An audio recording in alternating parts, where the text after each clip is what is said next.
Oh, Bayara. Ifama.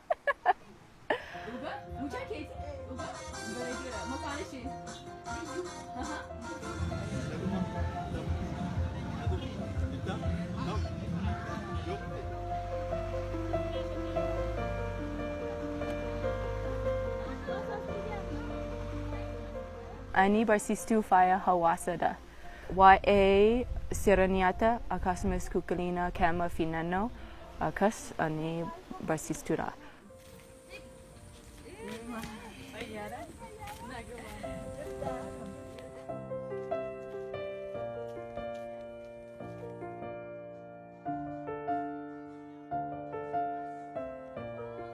Namni moora koo keessa hundumaa maatiidha. Yommuu ani jalqaba asii dhufe isaanii waan hundumaa naan gargaare.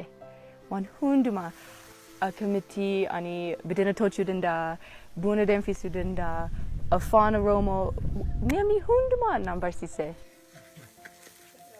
Maal barbaachisaadha asii namni wajjin, maatii wajjin yeroo baay'ee kana barbaachisaadha. Mana guddaa wantoota hundumaa barbaachisaadha miti. Rakkoon hin jiru asii. Asii namni hundumaa bareeduudha. Yeroo darbe ani dhukkuba ture. Baay'ee dhukkuba. Maatii hundumaa mana koo keessa jira.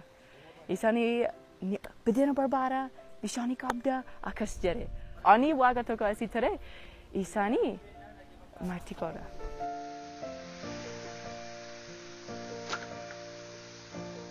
Mucaan qaba ijaasi durbas dhiiras kun hundinuu kooti galata rabbii akka mucaa kootiitti ni ilaala. Anis akka haadha sii ta'utti na laalchisiinis. Karoora koo mana barumsa keessa bakka harkatti gaachuu ani ijaaruu barbaada. Gumii Ingiliffaa qaba, lama qaba tokko kutaa 9 wajjin kan biraa kutaa 5 hanga 8 jira. Torbe keessa guyyaa lama. Akkasumas gumii shamarran wajjin waa'ee jireenyaa, waa'ee HIV, waa'ee laguu, waa'ee waan hundumaa isaanii wajjin ani barsiisuu barbaade.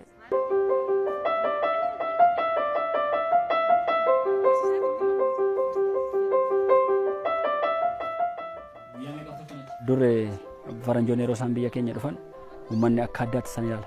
Maaliif afaan illee beekan waan ta'eef uummanni keenya murra caalaa kan inni filatu namoota afaan isaaniidhaan afaan hiikkatanitti siquu barbaada. Gadi buutee afaan Oromoodhaan ijoollee barattoota ofitti hammattee barattoota wajjin waliin dubbii isheen gootu baay'ee ajaa'ibsiifannaa akka barsiisaattis akkuma barumsaattis.